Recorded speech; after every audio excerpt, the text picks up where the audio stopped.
Do you want to put a... Actually, it almost fits. It'll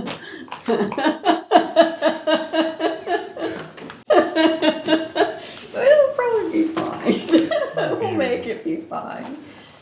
We're making what are called soul boxes. It is for an organization called the Soul Box Project. Each one of the soul boxes that we make signifies a person in the United States who has been either killed or injured as a result of gun violence. Leslie Lee, who's the founder, started this project and kind of based it on the idea of the AIDS quilt. Some of the boxes get made into quilts or quilt panels. She is wanting to do installations of soul boxes around the country. There was one on February 15th at the Oregon State Capitol, and for that there were, I believe, 30,000 boxes that they included in that one. And that number is based on how many people per year in the United States are either injured or killed as a result of gun violence. So I got involved with it because Leslie came to a luncheon that the Portlandia Club has, and I'm a member of Portlandia Club. It's a women's club. And how I got involved initially was just that my financial advisor, and she said, you know, Cindy, I think you'd really enjoy this. And I went and I was hooked. Because it's based here in Portland, people around the country are making these boxes, and so they send them in. You can actually mail them like this. You just put postage on them and you stick them in the mail. And so they're coming in from all over the country, and the goal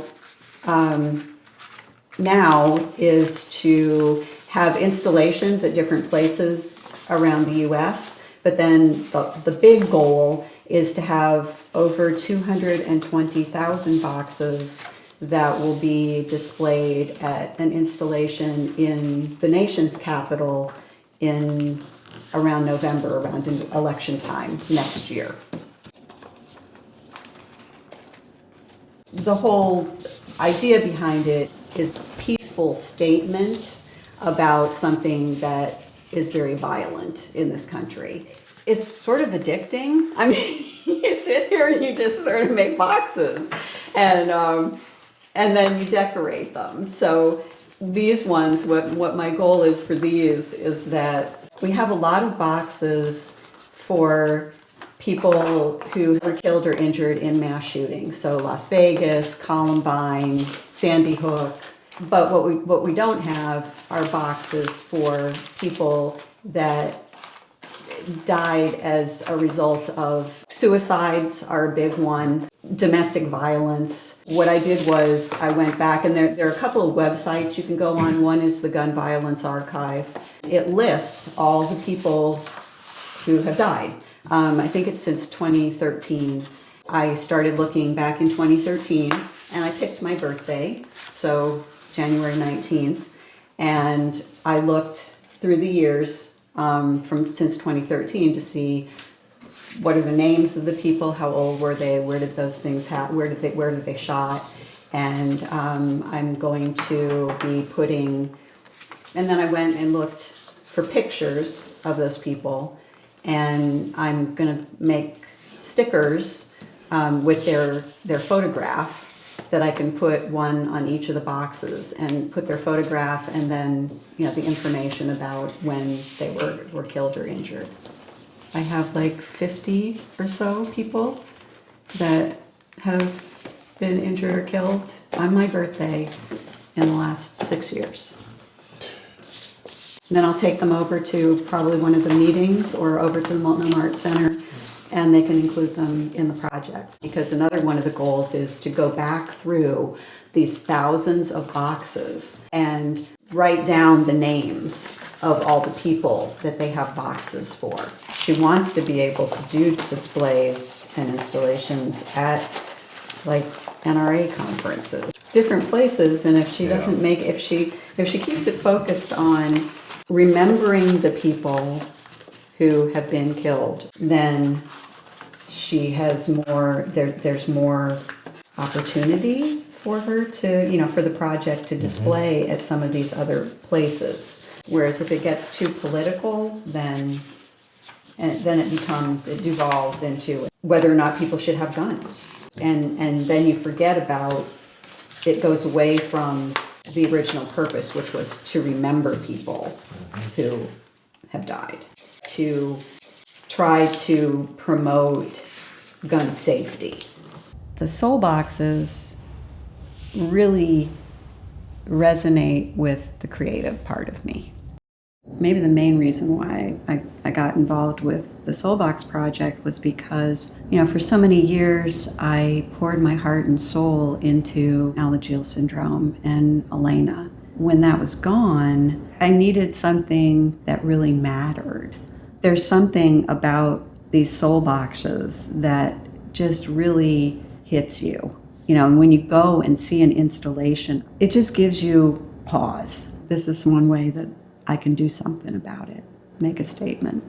It's basically origami. So you need 2 pieces of paper that are 8.5 by 8.5 square. And there's a method to folding it so that you make a box lid and you make a box base. And you put once you've made them, then you put some, just old newspaper or tissue paper or something like that inside, just so that they don't collapse. It's pretty easy. And once you know how to do them, it's like this rhythmic sort of project, But yeah, it's pretty basic. Let's see. Now, if I fold it like this, do I get help? You're gonna get Alberta on the cover if you do it that way. There you go. David's been in my life almost 5 years. Met online. We've been together ever since, through ups and downs and thick and thin and oh, and my daughter dying and his mother dying and my father dying and yeah. And just, a lot of things. We're partners in climb because we've climbed together and we hike. I don't know what to call him. I don't like calling him my boyfriend because I think, geez, I'm a woman and he's a man, but then man friend, that's kind of weird too. So we just partners, hang out together. I could say I make soul boxes because as Cindy's partner in climb, it's something she came up with. And I went, well, that's cool. Let's go do it. She gave me the option. Do you want to go do this? I said, I don't know anything about making soul boxes, so yeah, let's go do it. The more you do it, the more you really get into it. I went into a building where there's a brand new installation of soul boxes.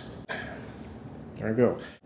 You immediately I at least get goosebumps, and I get not misty-eyed, but you can feel like, oh boy, I gotta breathe a little bit more, because it's almost like you feel these souls, and it happens every time I walk into a place that has them. If you start looking and seeing the people's faces, you go, what the hell? This is ridiculous. Why does this keep happening? And then when you meet the people that work on soul boxes, they're just really humane people that care about humanity. This is something where they can have an impact, because this is going to end up on the mall in DC like the AIDS quilt, and that'll be a hell of an impact. And I fixed your base box here. Oh, thank you. Now it needs that other piece. Yeah, now it needs a... And I like doing this because then I get to hang out more with Cindy. Well, you have nice, neat corners. Do you have corner envy? Yes, I do. I have corner envy.